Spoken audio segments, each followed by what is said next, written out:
Mon fils et sa femme m'ont laissé en plan à l'aéroport, les mains vides. Ils ignoraient que j'allais voir mon avocat. Tu sais quoi, Linda? On t'a juste pris un aller simple. Pour le retour? C'est à toi de voir. Ce sont les mots exacts que ma belle-fille a prononcés en poussant sa valise hors de prix vers la file d'attente de la première classe. Elle ne s'est même pas retournée. Elle a souri. Le genre de sourire qu'on vous adresse quand on pense vous rendre service en étant honnête. Tu as un téléphone, non? Appelle quelqu'un pour qu'il vienne te chercher ou vends-le. Ça devrait suffire pour un billet de bus, non? Et sur ces mots, ils sont partis. Ils ont traversé le contrôle de sécurité. Ils ont disparu dans les couloirs bordés de portes d'embarquement et de photos de vacances. Ils sont partis avec tout le respect que je croyais encore avoir à leurs yeux. Je suis restée là, seule, au milieu de l'aéroport international de Denver, serrant mon sac à main contre moi. Pas de bagages, pas de carte d'embarquement, pas de billet de retour, juste une veste légère et un itinéraire imprimé. J'ai soudain compris que tout était faux. Ils n'avaient jamais prévu que je rentre avec eux. Je n'étais pas censée faire partie de ce voyage. Le bruit de l'aéroport s'intensifiait autour de moi. Les annonces des vols. Le bruit des valises qui roulaient sur le sol. Des rires dans une langue que je ne comprenais plus. Je me sentais comme une statue dans un lieu en perpétuel mouvement. Les gens me regardaient, puis détournaient rapidement le regard.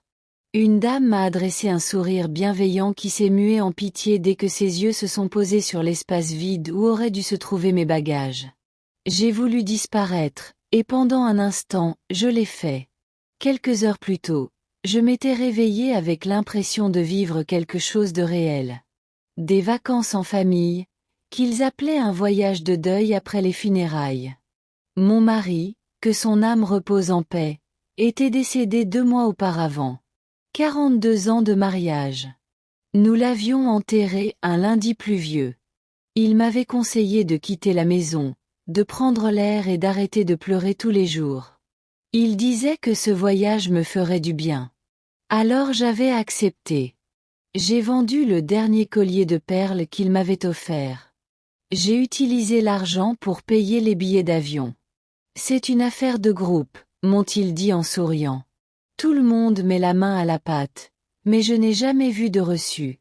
Je n'ai jamais vu la réservation du retour et je n'ai jamais posé de questions, car j'ai été élevée dans la confiance, même envers ma famille, même quand elle cessait de me traiter comme telle. Au comptoir d'enregistrement, j'ai remarqué que la mère de Tania avait une étiquette prioritaire sur son bagage. Elle avait un billet de première classe. Tania et mon fils David aussi. Je pensais que nous étions simplement assis dans des sections différentes pour des raisons d'embarquement. Tania a dit qu'il viendrait me chercher après le décollage. Mais c'était avant qu'il ne scanne mon billet et m'annonce son annulation. Désolée, madame.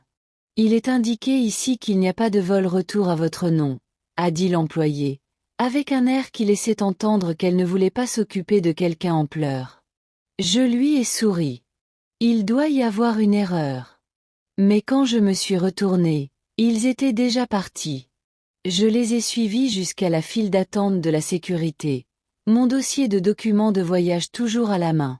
Et c'est alors que Tania s'est retournée, a expiré et a prononcé des mots que je crois maintenant qu'elle avait répétés. Tu sais quoi, Linda? On ne t'a pris qu'un aller simple. Pour le retour, débrouille-toi. Elle me l'a dit comme si elle m'annonçait la météo du lendemain. Et quand elle a ajouté l'histoire du téléphone, vends-le si tu as besoin d'argent pour le bus, David ne l'a pas arrêté. Il ne m'a même pas regardé. Il a juste ajusté ses lunettes de soleil et a continué son chemin. Ils m'ont laissé là, planté comme un vieux ticket de caisse, usagé, jeté, indésirable. Je suis restée là longtemps après leur passage à la sécurité. Trop choquée pour bouger, trop fière pour m'asseoir. Je n'ai pas pleuré. Pas encore. Je respirais, une petite respiration après l'autre. La dernière fois que j'avais ressenti un tel abandon, j'avais 9 ans et j'attendais mon père, parti en voyage éclair dans la ville voisine et qui n'était jamais revenu. Et me revoilà, la boucle était bouclée. Sauf que cette fois, j'avais élevé celui qui m'avait quitté. Les gens continuaient d'avancer autour de moi. Le monde ne s'arrêtait pas pour autant. Un homme avec une poussette est passé. Une femme, tirant des adolescentes en tenue de danse assortie, criait pour se faire entendre. Quelque part, l'embarquement final pour un vol à destination de Miami commençait. Le soleil frappait les parois vitrées d'une manière qui m'éblouissait. J'ai baissé les yeux sur mon téléphone, non pas parce que je pensais que David allait m'envoyer un message. Il n'oserait pas, mais pour vérifier que je l'avais toujours en main. C'était la seule chose qui me restait qui prouvait que j'existais, que j'avais de l'importance. J'ai pensé appeler quelqu'un. Mais qui? Ma sœur était morte il y a des années. Mes amis avaient des enfants adultes, leurs propres problèmes.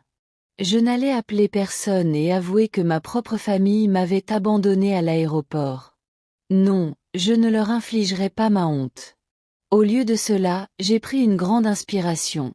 Je me suis dirigée vers le banc le plus proche et je me suis assise, le dos droit et la tête levée. Je n'avais peut-être pas de billet de retour, mais j'avais autre chose. Glissée dans mon soutien-gorge, tout près de mon cœur, se trouvait une petite enveloppe.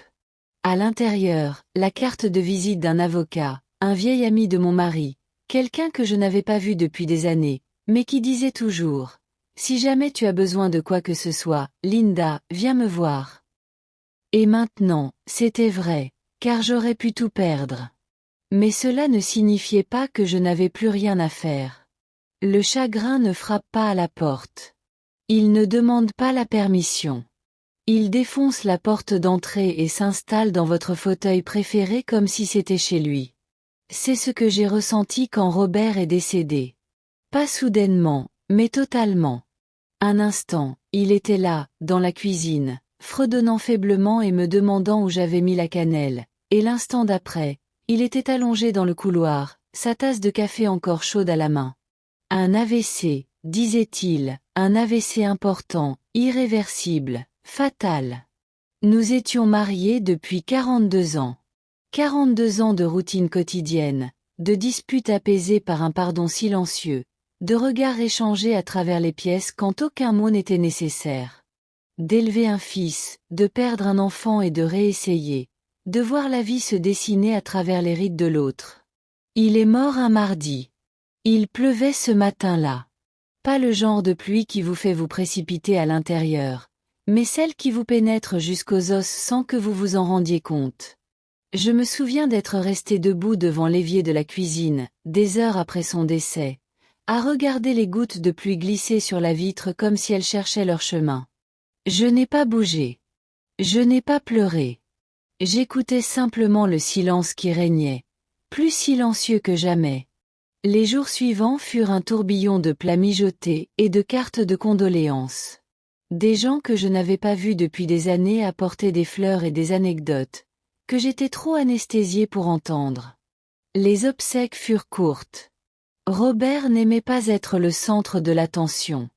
Il disait souvent, si quelqu'un pleure à mes obsèques, qu'il apporte une serpillière. J'ai essayé de ne pas pleurer, mais j'avais quand même pris des mouchoirs. Après la cérémonie, je suis rentrée seule à la maison que nous avions construite ensemble. Le lit me paraissait immense. Les pièces avaient une ambiance différente. Ses pantoufles étaient toujours sous la table de chevet. Sa brosse à dents était posée à côté de la mienne comme si de rien n'était, comme si le chagrin n'était pas un voleur, mais une simple ombre, assez polie pour frapper avant de dérober ce qui comptait vraiment. Les semaines s'éternisaient. Certains jours, je ne sortais pas. Je m'asseyais dans le fauteuil qu'il aimait le plus et j'essayais de me souvenir précisément de son rire quand quelque chose était vraiment drôle. Ce rire profond et sonore qui faisait trembler ses épaules. J'essayais de me souvenir de son regard quand j'entrais dans une pièce. J'essayais de me souvenir de qui j'étais avant de devenir veuve. Et puis un matin, David est passé.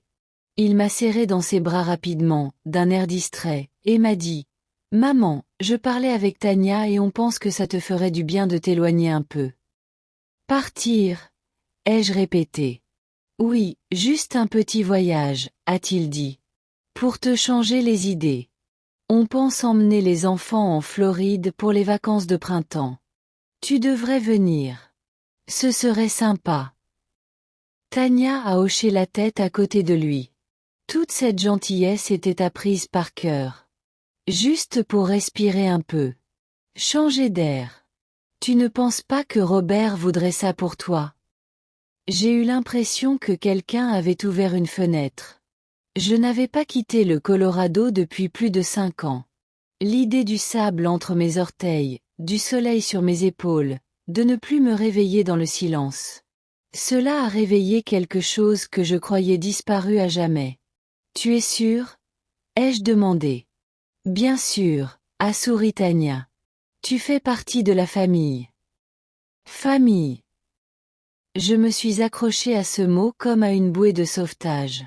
Plus tard dans la semaine, j'ai ouvert ma boîte à bijoux, celle que je n'avais pas touchée depuis les funérailles. Dans un coin se trouvait l'alliance en or que Robert m'avait offerte pour nos 10 ans de mariage. Elle n'était pas chère, mais c'était du vrai or. Il avait économisé pendant des mois et m'avait fait la surprise, un mardi matin, de glisser la bague à mon doigt dans un murmure. 10 ans de plus, puis 10 autres. Je l'ai portée tous les jours jusqu'à sa mort. Maintenant, je la tenais dans ma main, j'en sentais le poids, la chaleur, puis je l'ai laissée partir. Je suis allée au petit prêteur sur gage du coin et je l'ai vendue. L'homme derrière le comptoir a paru surpris. Vous êtes sûre, madame? Oui, j'en suis sûre, ai-je répondu, la gorge serrée. J'ai utilisé l'argent pour financer le voyage. Quand Tania a parlé de la contribution de chacun, j'ai pensé que j'étais la seule concernée. Alors j'ai proposé sans qu'on me le demande. C'était bon de me sentir encore utile, d'être incluse, d'être plus qu'une simple photo encadrée. Cette nuit-là, j'ai pleuré seule dans ma chambre.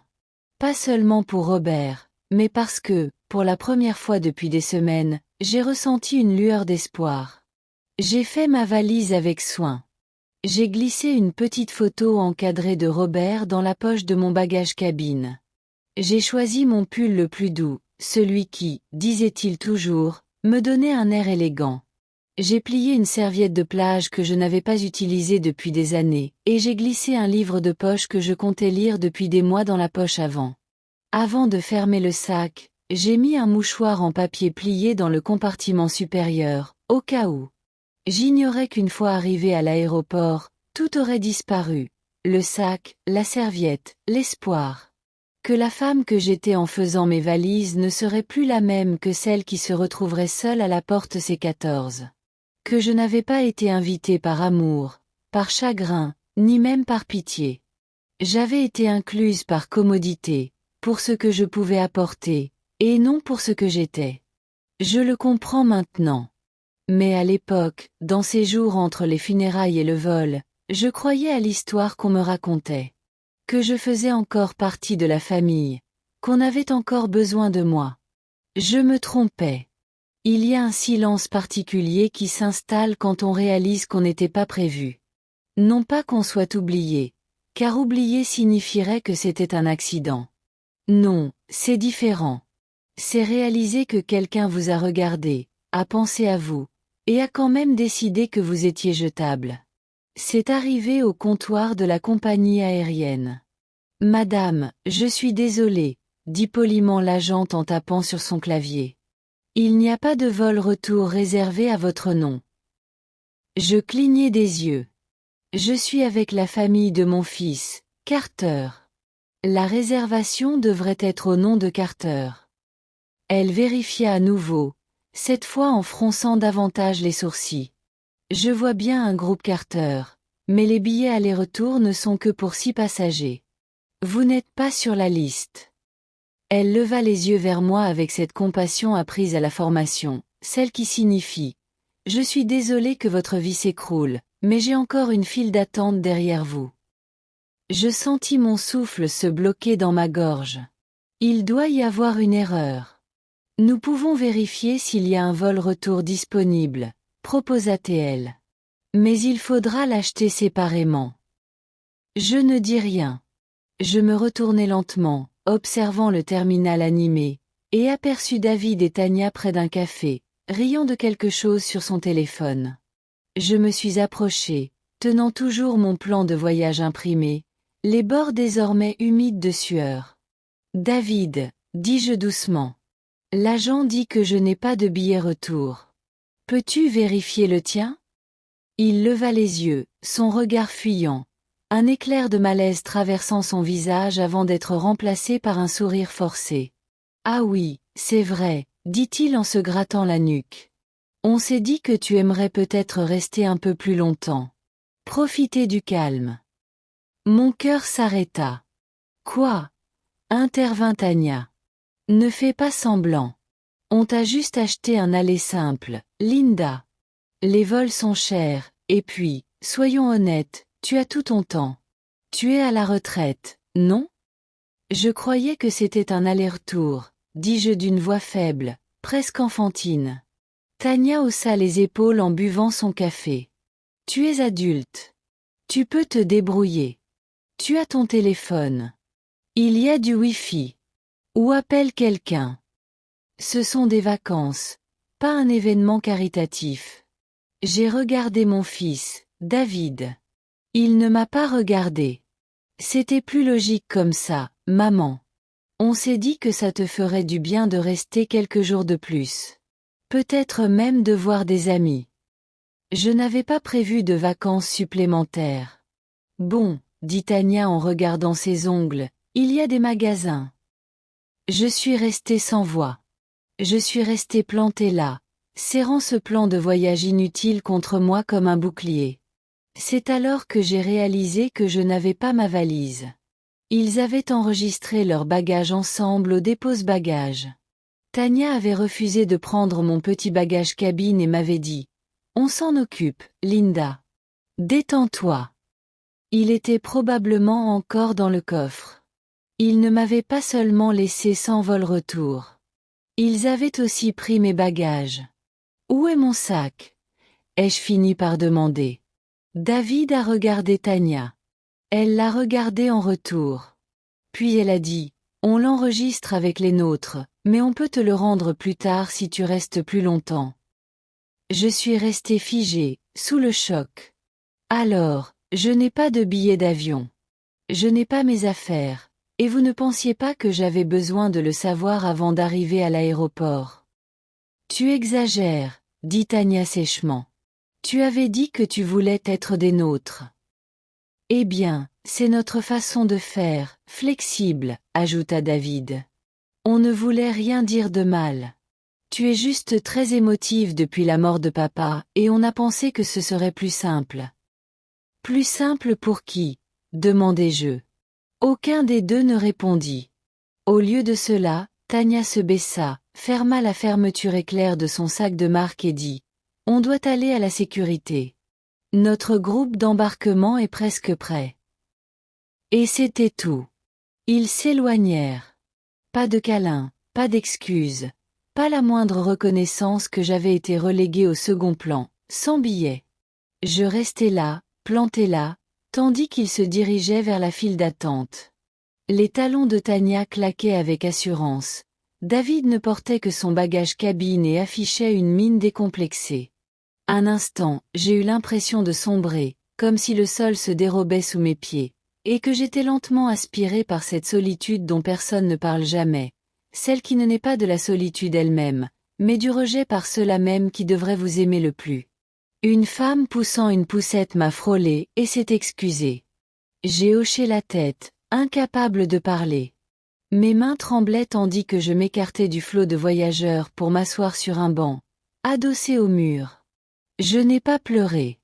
J'étais trop loin pour pleurer. Au lieu de cela, j'ai fouillé dans mon sac et sorti mon téléphone, non pas pour les appeler, ni pour appeler qui que ce soit de la famille. J'ai ouvert mon application Notes et tapé une simple phrase. Ce sera la dernière fois que je leur ferai confiance. Puis j'ai fait défiler jusqu'au contact enregistré sous le nom de Monsieur Daniels.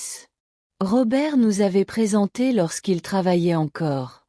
Monsieur Daniels s'était occupé des papiers de notre maison, de nos testaments. Il avait toujours dit, si tu as besoin de quoi que ce soit, Linda, je serai là. J'ai cliqué sur le numéro et appuyé sur appeler. Quand il a répondu, je n'ai pas dit bonjour. Je n'ai rien expliqué. J'ai juste dit, je dois mettre à jour mon testament. Et d'un coup, mon rôle a changé. Je n'étais plus la mère oubliée avec son billet aller simple. J'étais une femme prête à reprendre la parole. J'ai regardé l'écran d'affichage des vols. Leur vol était à l'heure. Le mien aussi. Simplement, ils n'allaient pas là où ils le pensaient. Je ne les ai pas suivis jusqu'à la porte d'embarquement. Je suis restée assise sur ce banc dans l'aérogare jusqu'à ce que leur vol disparaisse de l'écran, que le haut-parleur annonce l'embarquement final et que je n'ai plus aucun message de David. Je ne m'y attendais d'ailleurs pas. Lui et Tania étaient probablement déjà installés dans leur siège avec plus d'espace pour les jambes, sirotant un jus d'orange offert, et publiant déjà des photos retouchées avec des légendes sur des moments en famille et la détente. Mais je n'appartenais pas à cette histoire. Plus maintenant. J'ai fouillé dans la poche latérale de mon sac à main, passant devant les mouchoirs en papier, les pastilles à la menthe et la crème pour les mains. Mes doigts ont trouvé l'enveloppe avant même que je la regarde, celle que j'avais précieusement conservée pendant 6 ans. C'était ce que Robert et moi appelions notre fonds d'urgence. Nous l'avions créé après son infarctus. Juste quelques centaines de dollars au début, puis nous l'avons discrètement alimenté au fil des ans. 50 par-ci, 20 par-là. Parfois 100 après le remboursement d'impôts. Ce n'était jamais destiné aux courses ou aux cadeaux d'anniversaire. C'était pour le jour où l'un de nous n'aurait plus personne sur qui compter et devrait agir vite. J'ai ouvert l'enveloppe. 960 dollars en liquide, tout neuf. Ce n'était pas grand-chose, mais c'était à moi, et surtout, c'était suffisant. J'ai hélé un taxi devant l'aéroport, j'ai donné au chauffeur une adresse que je n'avais pas prononcée à voix haute depuis des années. 412 avenue Madison, cabinet d'avocats Carter et Walsh. Il a hoché la tête et s'est inséré dans la circulation. Le taxi sentait légèrement le pain et le grillé. J'ai regardé par la fenêtre les rues familières défiler. Des centres commerciaux, des stations-service, le cœur vieillissant du Colorado, où j'avais passé la majeure partie de ma vie d'adulte. La dernière fois que j'étais dans ce cabinet d'avocat, Robert venait de prendre sa retraite. Nous étions venus signer notre premier testament. À l'époque, c'était simple.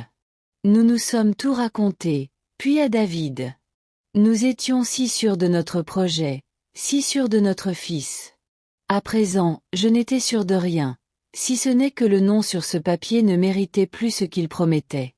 Monsieur Daniels était toujours là, plus âgé maintenant, un peu plus lent à se lever, mais sa poignée de main toujours ferme. Linda, dit-il, les yeux écarquillés de surprise. Je ne vous ai pas vue depuis des années.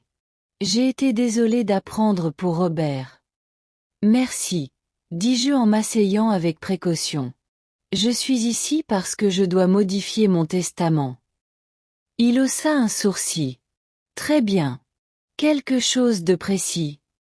J'acquiesçai. Je veux déshériter mon fils et ma belle-fille.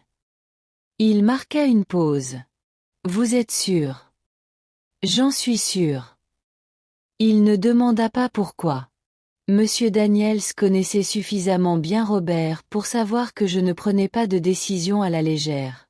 Il ouvrit simplement un dossier, cliqua sur son stylo et attendit. J'aimerais ajouter un nouveau bénéficiaire, poursuivis-je.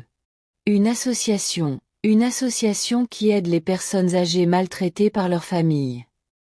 Il leva les yeux. C'est très précis. Je suis devenue très précise. Il hocha de nouveau la tête. On peut tout à fait faire ça. Il me faudra des documents de l'organisme. Je les ai déjà. Je sortis de mon sac une brochure imprimée, que j'avais prise il y a des mois au centre communautaire, sans jamais imaginer m'en servir. Pendant qu'il recopiait les coordonnées, je me penchai en avant. Et tant qu'on y est, je veux m'assurer que ce qui m'est arrivé, être abandonné, exploité, soit une chose à laquelle je puisse répondre légalement, et pas seulement émotionnellement. Vous voulez dire exploitation financière? Demanda-t-il. Oui, maltraitance envers une personne âgée, répondis-je clairement. Existe-t-il une loi qui protège les gens comme moi? Oui, dit-il, c'est plus grave maintenant. Surtout si la personne exploitée est une personne dépendante ou vulnérable. Vous ont-ils pris votre argent directement?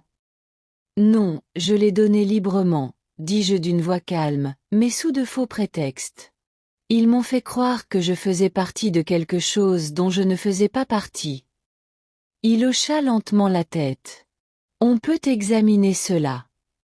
À tout le moins, je peux m'assurer qu'il ne touche plus jamais à ce qui vous appartient. Parfait, dis-je, car je veux que cette modification soit signée, effective immédiatement, et envoyée à un tiers. Je ne veux plus jamais que quiconque dans ma famille s'occupe de mes affaires. Compris, répondit-il en se mettant à taper. Pendant l'heure qui suivit, nous avons passé en revue l'Ancien Testament, ligne par ligne, nom par nom, numéro par numéro. Toutes les suppositions que Robert et moi avions fondées s'effondraient. Non par colère, mais par lucidité. En partant, j'avais un nouveau dossier en main, un nouveau plan, une nouvelle idée de qui je pouvais compter. Je suis sorti au soleil et je ne me sentais pas faible. Je me sentais apaisé. J'ai pris un autre taxi et j'ai donné au chauffeur le nom d'un motel basique du centre-ville. Pas un endroit où rester pour toujours, juste pour la nuit. Assez de temps pour me reposer. Assez de temps pour réfléchir. Assez de temps pour me rappeler qu'une femme sans billet retour n'est pas une femme perdue. C'est une femme qui a enfin choisi sa propre voie. Au moment où la lumière du matin filtrait à travers les fins rideaux de ma chambre de motel, les papiers étaient remplis.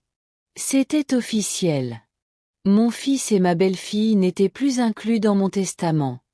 Leurs noms, jadis inscrits d'une encre assurée sur les lignes réservées aux principaux bénéficiaires, étaient désormais effacés, remplacés non par la colère, non par la vengeance, mais par quelque chose de bien plus puissant, la détermination.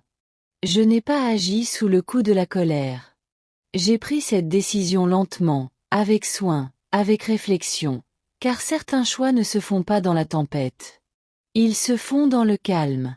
Après avoir enfin cessé de faire semblant que la pluie allait cesser. La veille au soir, après avoir quitté le bureau de M. Daniels, j'étais assise sur le lit du motel, les documents étalés devant moi.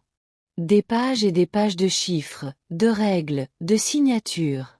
Ma vie réduite à des colonnes et des catégories, mais aussi, pour la première fois depuis des années, ma vie de nouveau entre mes mains. Ce n'était pas une somme importante, rien de bien extraordinaire, mais c'était suffisant. La maison que Robert et moi avions fini de payer après 30 ans. Les terres agricoles que mon père m'a laissées, et que nous avions louées discrètement pour y faire paître du bétail. Nous avions fait fructifier une poignée de comptes d'investissement comme un jardin potager, et j'avais mis de côté une somme qu'il insistait pour que je garde au cas où. Eh bien, le moment était venu, et cet argent allait enfin servir à quelque chose. J'ai tout légué à une organisation appelée Silver Hope, une association à but non lucratif qui aide les personnes âgées abandonnées ou exploitées financièrement par leur famille. Logement, protection juridique, programme communautaire. Ils aidaient des femmes comme moi. Et je savais que je n'étais pas seule. J'ai glissé une lettre personnelle dans le don, adressée à personne en particulier, mais à toutes les femmes qui pourraient un jour se retrouver dans la même situation que moi. Abandonnées, ignorées, traitées comme un fardeau plutôt que comme une bénédiction. Si vous lisez ceci, ai-je écrit, vous n'êtes pas invisible. Vous n'êtes pas folle, et vous n'avez pas dit votre dernier mot. Ce matin-là, avant de quitter le motel, j'ai appelé M. Daniels une dernière fois. Je veux une copie numérique, ai-je dit. Numérisée et protégée par un mot de passe. Envoyée uniquement à l'adresse email que je vais vous donner. Ne la partagez avec personne. Même pas si on vous le demande. Il n'a pas posé de questions. Compris. J'ai ajouté, Je veux que les originaux soient conservés à votre bureau, sous clé, dans un coffre ignifugé, et que vous seul et la personne que vous avez désignée y ayez accès. Compris, Linda. Et si un membre de ma famille vous contacte? Il n'a même pas hésité. Je leur rappellerai qu'ils ont été retirés de votre propre main. J'ai expiré. C'était fait. La chaîne était rompue. Non pas dans la fureur, mais dans une liberté sereine. C'est étrange de soustraire à l'avenir rêvé pour celui ou celle qu'on a mis au monde. Mais la vérité, c'est qu'ils n'étaient pas destinés à obtenir ce qu'ils ont tenté d'acheter avec irrespect. L'héritage, ce n'est pas qu'une question d'argent. C'est une question de confiance. Et la confiance, une fois brisée, comme la mienne l'avait été, ne se reconstruit pas avec des coups de téléphone ou des fleurs. Elle se mérite. Et il n'avait même pas essayé. Plus tard dans l'après-midi, j'ai envoyé des copies de mes documents, non pas à ma famille, mais à un coffre-fort que j'avais ouvert à mon nom. Je me suis désignée comme la seule détentrice de la clé. J'ai changé les mots de passe de mes comptes. J'ai mis à jour tous les formulaires de contact d'urgence où figurait encore David, et lorsque l'employé de la banque m'a demandé « Souhaiteriez-vous ajouter un membre de votre famille pour y avoir accès ?» j'ai souri. « Non, ai-je répondu. Juste moi.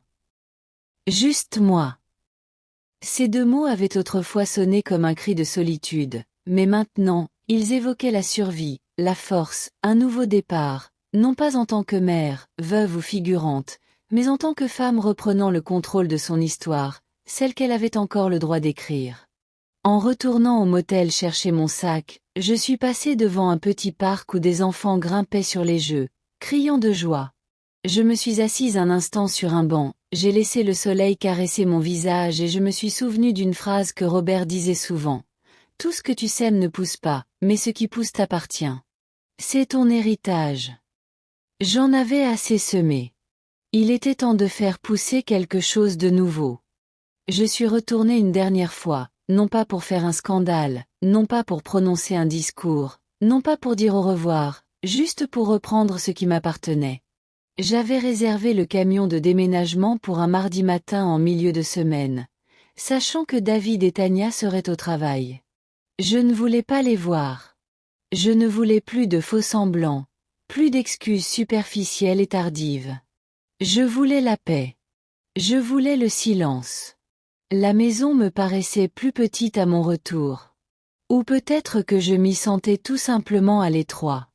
Les volets avaient besoin d'un coup de peinture. Les marches d'entrée s'affaissaient. Le carillon que Robert avait installé tintait encore dans la brise, mais il ne me faisait plus sourire comme avant.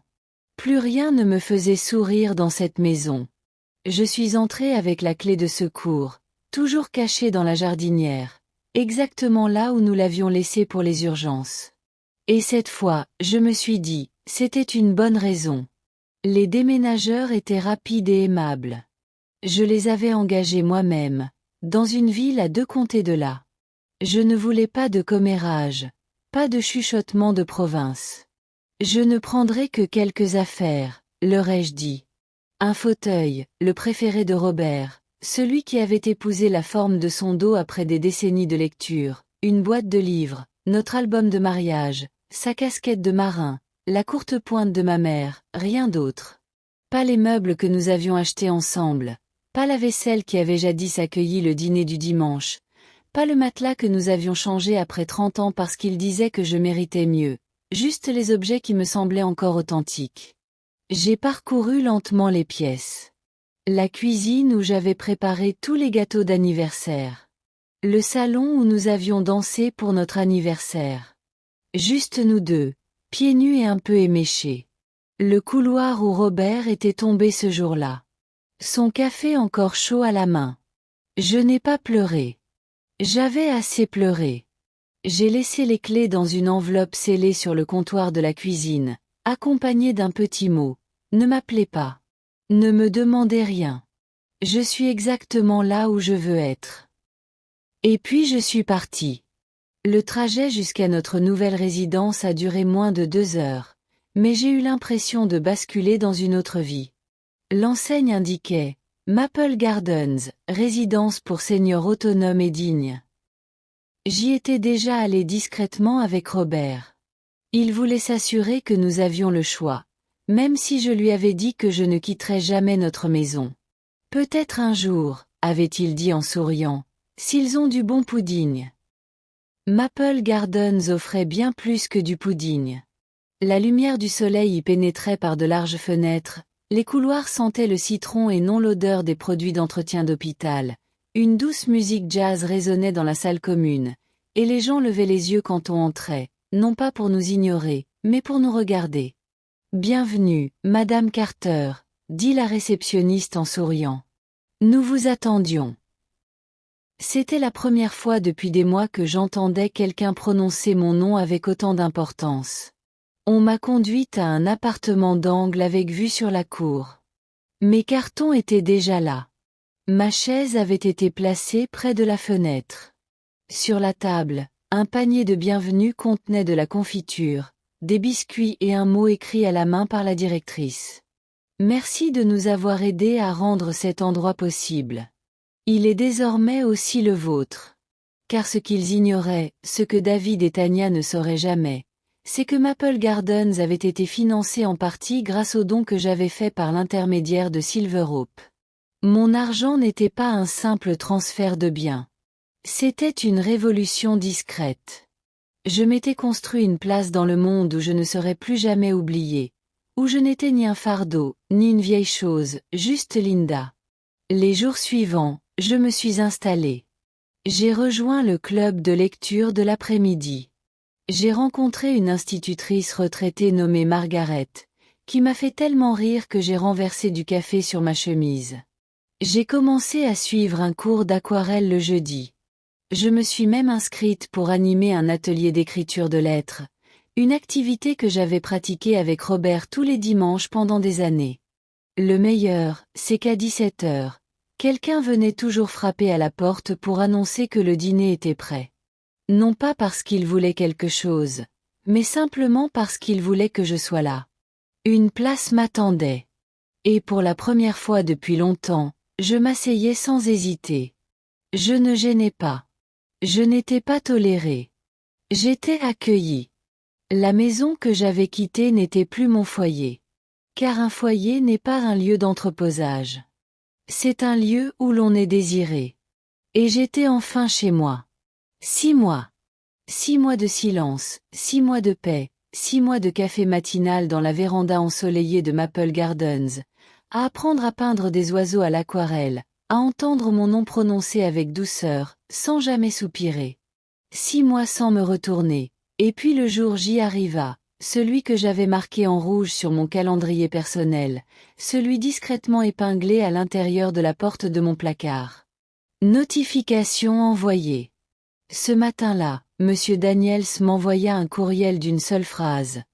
Le courrier a été distribué. À 9 heures du matin. Je ne répondis pas. Inutile. À 11 heures, le téléphone se mit à sonner. David, 16 appels en une seule journée, les vite arrivés un à un. Le nom clignotait sur l'écran de mon portable. Un nom que j'avais jadis tant aimé qu'il m'avait presque brisé. Un nom qui, désormais, n'inspirait que le silence. Le calme. Je ne répondis pas. Ni au premier appel, ni au troisième, ni au 12e, ni à celui de minuit. Aucun message vocal ne fut laissé. La sonnerie retentissait sans cesse, comme les allers-retours frénétiques de quelqu'un qui venait de comprendre que la porte était verrouillée et qu'il n'était plus le bienvenu. Le lendemain matin, le courriel arriva. Objet, je suis désolé, maman, mais au moins laisse-nous garder le jardin. Je l'ouvris. Non pas parce que j'attendais la vérité, mais par curiosité. Curieuse de savoir comment il le dirait.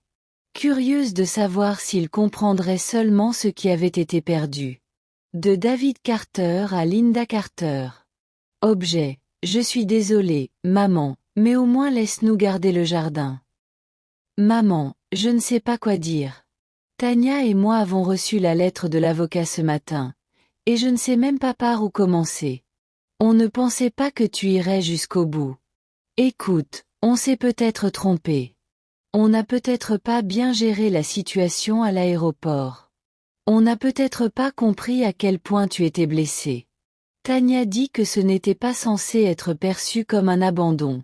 Elle pensait juste que tu préférerais rester quelques jours de plus. Je sais que ça n'excuse rien, mais maman, c'est grave. Vous nous avez tout enlevé. La maison, les économies, le terrain. Même le compte joint pour les frais de scolarité des enfants est gelé. Je ne dis pas qu'on ne méritait rien, mais vous nous excluez complètement après tout ce que vous avez fait, après toutes ces années. Laissez-nous au moins le terrain derrière la maison, le jardin.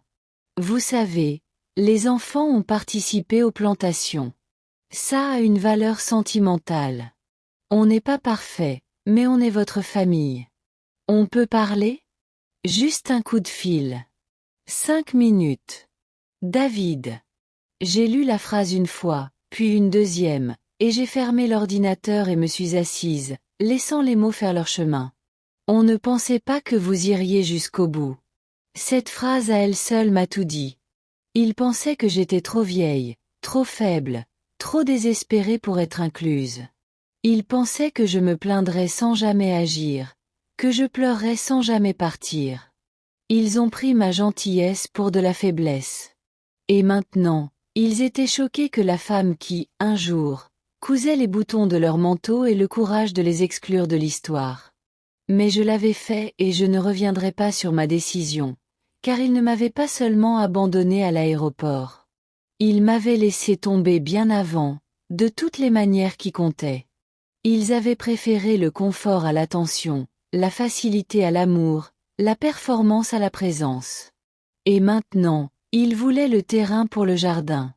Ce jardin dont ils ne m'avaient jamais demandé d'arroser. Celui dont Tania parlait en ligne comme de son havre de paix, sans jamais mentionner mon nom. Ils pouvaient le garder en mémoire.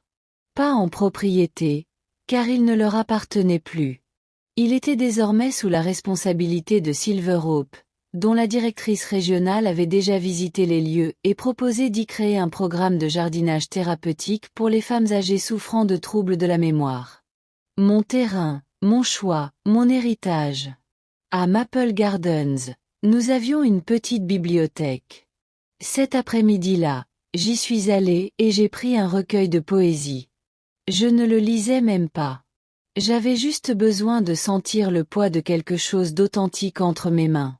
Margaret, ma nouvelle amie à la langue acérée et au cœur tendre, s'est glissée dans le fauteuil à côté de moi. « Tu as encore ce regard-là » a-t-elle dit. « Quel regard » ai-je demandé. « Celle qu'on porte après avoir révélé au monde entier qui l'on est vraiment. » J'ai souri. « Peut-être bien » a-t-elle souri. « Tant mieux. » Le monde avait besoin de l'entendre. J'ai jeté un dernier coup d'œil à l'email sur mon téléphone, relu la conclusion, juste 5 minutes. J'ai pensé à répondre. Une phrase, quelque chose de simple, de vrai. Au lieu de cela, j'ai éteint mon téléphone. Puis j'ai pris mon stylo et j'ai écrit dans mon journal. Certaines choses sont données, d'autres se méritent, et certaines, comme la paix, naissent de rien. Qu'il s'interroge. Qu'il soit en colère. Qu'il regrette le son de ma voix au fil des anniversaires. Car je serai là, entouré de gens qui n'attendaient pas de moi que je paie pour leur confort en échange de leur absence. Entouré de personnes dont j'avais choisi les noms, non pas ceux qui m'appartenaient autrefois, mais ceux qui me reconnaissaient encore. Je ne devais de conversation à personne. Je leur avais déjà offert mieux. Un adieu clair et une porte désormais close. Parfois, j'oublie à quoi ressemblait le silence d'antan. Ce silence tranchant, ce silence vide, celui qui m'accompagnait à la maison après la mort de Robert, après que les plats aient cessé d'arriver, après que mon propre fils ait cessé de me demander comment j'allais. Le silence à Maple Gardens est différent. Ici, il bourdonne doucement. Il vous attend. Il ne vous culpabilise pas de vous reposer ou de vous souvenir. Je passe mes matinées avec le club de lecture. 6 femmes et un homme à la voix douce qui apportent des mots croisés à partager. Nous débattons des rebondissements de l'intrigue, Nous rions trop fort de scènes que personne d'autre ne trouverait drôles, et nous buvons du thé dont aucun de nous ne connaît le nom. Nous nous appartenons les uns aux autres de la manière la plus simple qui soit, par notre présence. L'après-midi, je pratique un yoga doux dans la cour. Mon équilibre n'est plus ce qu'il était, mais cela n'a pas d'importance. Le professeur me dit toujours, vous êtes plus forte que vous ne le pensez. Et pour la première fois de ma vie, j'y crois. J'ai repris la peinture. Une activité que j'avais abandonnée il y a des décennies, lorsque la vie est devenue trop chargée. Quand David était jeune, quand Robert travaillait tard.